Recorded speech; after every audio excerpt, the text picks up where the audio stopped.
Hey, so basically, I've noticed a few people lately have been doing, some head gaskets and a few other things where they've had their SR20 apart and you put it back together and you're getting, ticking noises in the head.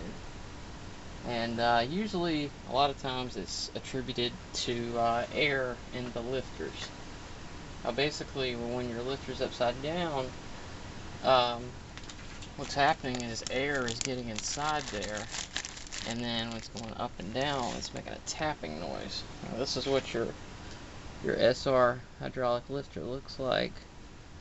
If you look in the very tip, there's a little hole right there.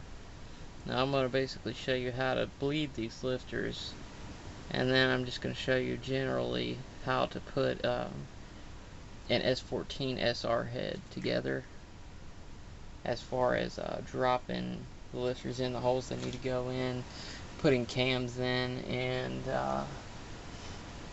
the caps and rocker arm stoppers are pretty much the easiest thing in the world to put in.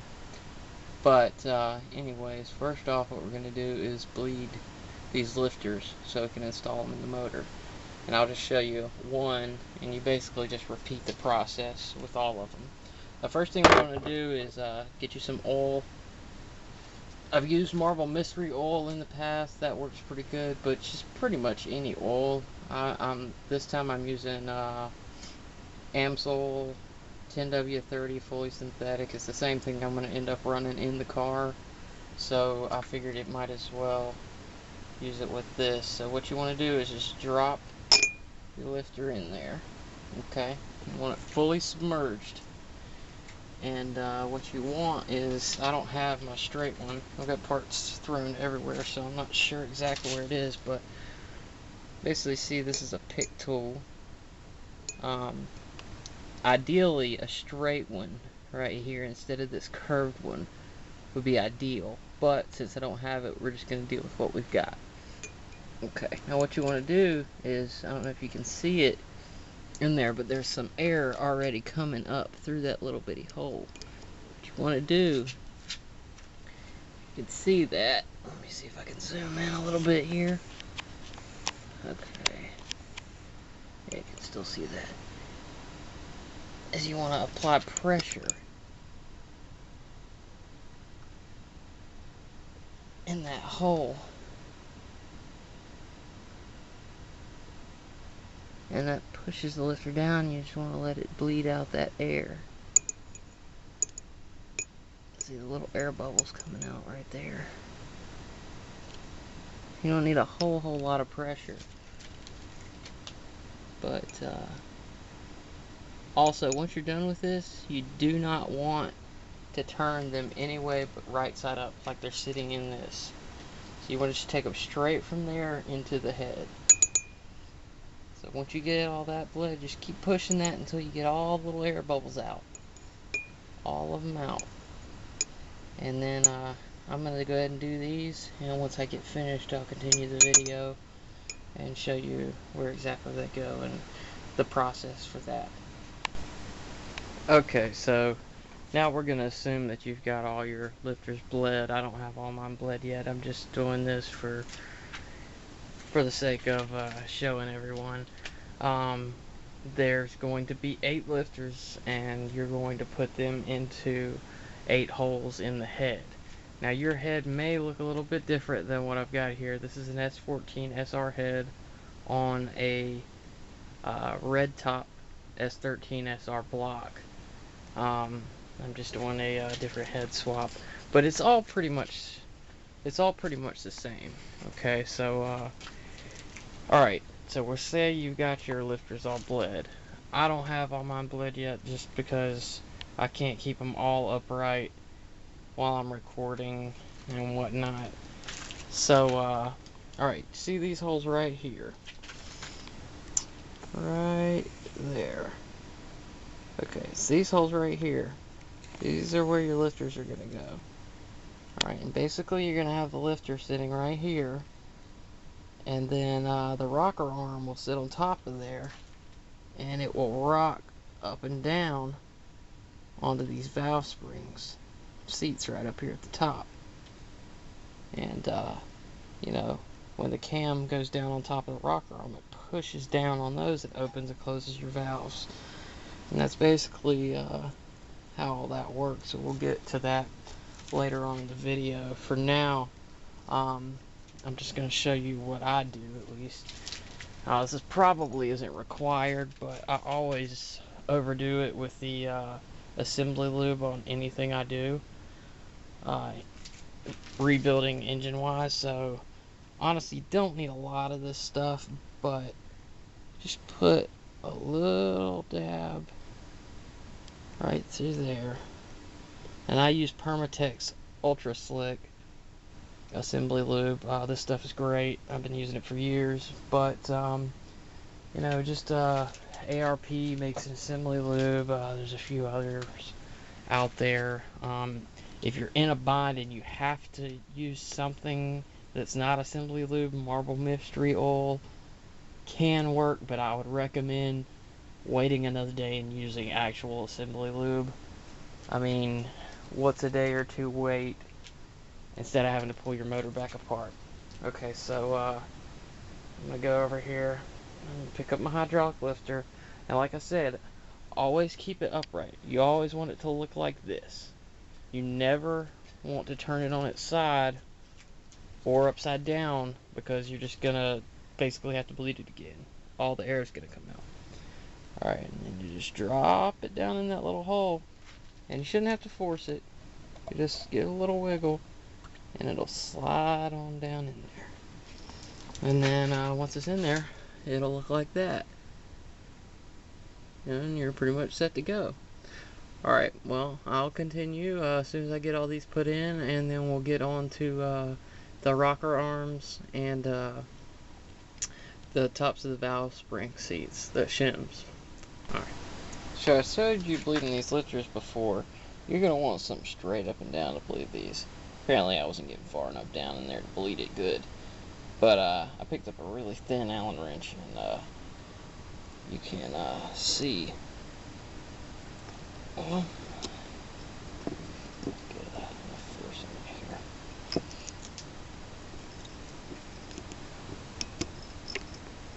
There it goes. You see it going up and down right there? That's exactly what you want to do. Get all that air out of there. But you want to make sure it's going up and down. You can feel it inside there. But once the air's out, then you drop it back in the head like we did last. Okay. Just want to clear that up. Find you something straight. Whether it be a pick tool, a small Allen wrench, a very, very small screwdriver. Just don't scrape anything inside there. Just be careful. Like I said, a pick tool is the ideal thing to use. But make sure you get all that air out. You're not going to like it otherwise. It's going to be clickety-clackety-clack. You think a B-Series Honda with valve tick sounds bad. She ain't got nothing on these. Okay. So if you got all that done, usually maybe the first time it'll take you 30-45 minutes. I just knocked this out in about 10 or 15. Once you figure out that sweet spot where you can bleed them and get through it quick, it don't take you long at all. Once you get them in there, it should look like this. Alright, and the S14 is pretty much the same. And I'll show you one of those heads here in a little bit. Next we're going to move on to the little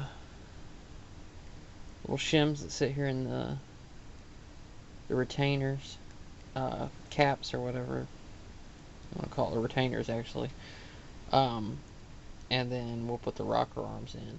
And always, always, always, I cannot stress this enough, keep them in order. When you take this thing apart, 1, 2, 3, 4, you want to keep it all in order and keep the caps in order. If you don't have them in order, your motor's going to be off. You're going to have to re-shim everything.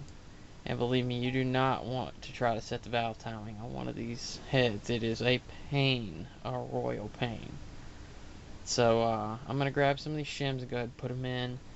And then I'll show you just kind of what I've done. Alright. Okay, I don't know if you can tell from this video, but I'm a little bit OCD about how I do things, and when I take things apart, like here's when I took my caps off a redtop, everything's labeled as where it should be. This is kind of a bad example. If you really want to get down to it, these are a bunch of labeled bags. Everything is labeled, and all these bags in here for every bolt and nut that came out of my motor, so it goes back in right. Thank God the person that I bought this from is also like me. He's labeled everything, you know. Intake 2, intake 3, exhaust 1, exhaust 2, exhaust 3. Makes it so much easier, but anyways. Alright, and he had the caps for the cams already in with the rocker arms and little shims here. So I'm just going to show you what I've done here. Okay, this is your rocker arm. Just lay that to the side for now. But these are the shims here. Alright. There's these little small pieces. And they've got a groove in the top right there. Alright. And they just go right in this little seat right here, okay? And they're going to line up just like this. Okay? And then if you look at the bottom of this, it's got little grooves right there. That's what it rides on. And then you can see right there where your lifter goes in the back side. So basically you just put that bad boy on here. What I do is just sit the back in the lifter. You can find that spot and then just make sure that everything's lined up on there. And I mean, a little bit of play there, but that's normal.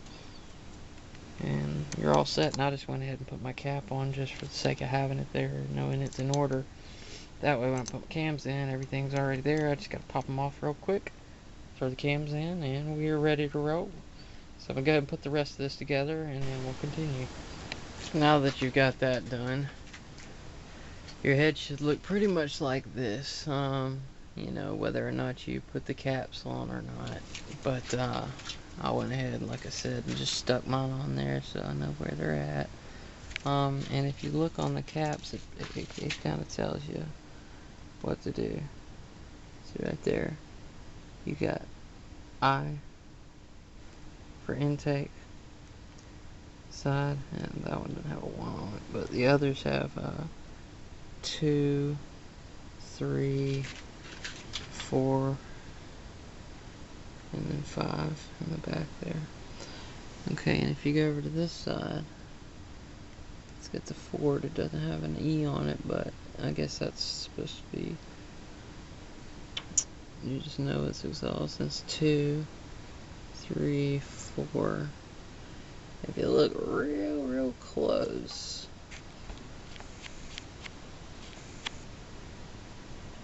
I don't know if that was gonna work or not. Here you go, 5. Not see there for a second, but yeah.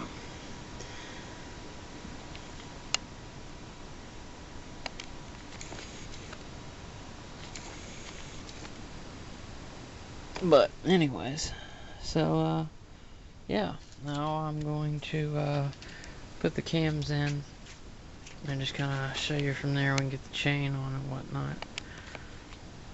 Alright. Alright, I've taken off my cam caps on this intake side, and like I said, I go a little bit crazy with the assembly lube, but you know what? It's not going to hurt anything, and it's better safe than sorry. And so I've got my cam over here.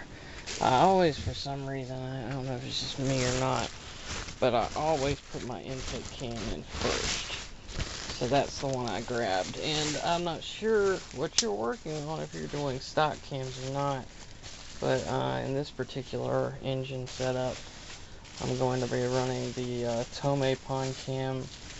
I believe they're 256 duration cams. I'm just gonna sit it in here for right now. Just kind of laid it across there. And what I'm going to do now is go ahead and get my assembly lube and just kind of go ahead and get these spots a little bit lubed up. I would rather be safe than sorry. And you know what, I'm gonna just pour that junk on. Like I said, it's not gonna hurt anything. Just do that, and what we'll do is go ahead and get the gear lined up with the spot on the chain that needs to be in. You know, just go ahead and make sure, like right here, I don't know if you can see it, I've got a black chain set to the spot on the crank pulley. So up top, I should just match. Well, I have a different cam pulley of a Tomei's, but all I gotta do is match it to that notch right there, the left hand side black mark. And then when I do the exhaust side, I'll match up that black mark. And I'm not going to show it in this video, but I'll probably do another video showing how to actually degree your cams for your motor setup. But I'm just waiting on a dial indicator before I do that. So let me get this one installed, and then we'll move on to the exhaust side. Alright, I went ahead and started getting some of this stuff on. I put the cams in and whatnot, got my timing set, which there's a notch right here on the bottom of the crank gear, and it's just a little dot, and you line up the black spot or whatever color your chain has with that one. Then you go up to the top, and I don't know how easy it is to see. The stock cam gears is a little bit easier to see than this. There's a little black dot in there, and then there's another one there. You just line up the black on the chain. Actually, let me see if I can find. I've got some stock cam gears here. Okay, so if you look at the stock cam gear, it's a lot easier to see. See right there's a dot right there, and there's one in both cam gears, so it's pretty easy to see. A bunch of random extra stuff. Anyways, I went ahead and put in the oil squirters, and I don't know if all you guys are running rocker arm stoppers or not. If you aren't, highly recommend you get some. These are Tomei's, but honestly, you don't need Tomei's. Any old rocker arm stoppers will do. It does not matter. I mean, I do not care if Burger King was making rocker arm stoppers. I'd say get them. Cheap as you can find, whatever works. I mean, honestly, there's absolutely no difference in them, except for one might be a little bit thicker metal, but all you're doing is, if you break a rocker arm, it's keeping everything from falling down into your motor. But honestly, this little part that you can probably get for 38 bucks now, I know I paid 55 for my Circuit Sports, this little bitty part will save your motor. Swear to God, get them. But basically all I'm doing now is lining everything up, putting my oil squirters and rocker arm stoppers on. I'm not, you can see right here, I don't have the bolts tightened at all. I'm not torquing anything at all yet. I want to get everything laid on there, then we'll go through the torquing sequence, which I'll, if somebody wants it, you just shoot me a message or something, and I can get you a picture of the torquing sequence for the head. But I mean, it should be pretty common knowledge. If not common knowledge, it's easy to find, you know, Google. It's kind of sad how many lazy people we have out there these days. They ask the dumbest questions on forums and groups, but you can spend 3 minutes on Google and search. Anyways, in my rant, I'm gonna eat my little freaking sandwich here and get back to work. But I'll check back in before we start torquing all this stuff down. Okay, we got everything all installed here. Tomei cams, rock arm stoppers, the oil squirters, which these pull oil from back here. They come down and they have little spots underneath where they drop oil on the cams on both sides. Has to keep it going. Now once you've got all this stuff done, one thing you can do is right here in the side of the head is the where the timing chain tensioner goes, right here. Mine's missing a stud down here, so I've got to put that back in, and then I'm going to get to it. But yeah, besides that, that's pretty much the S14 SR head installed, ready to rock and roll. I had a few little issues, but went together pretty easy. Thanks for watching.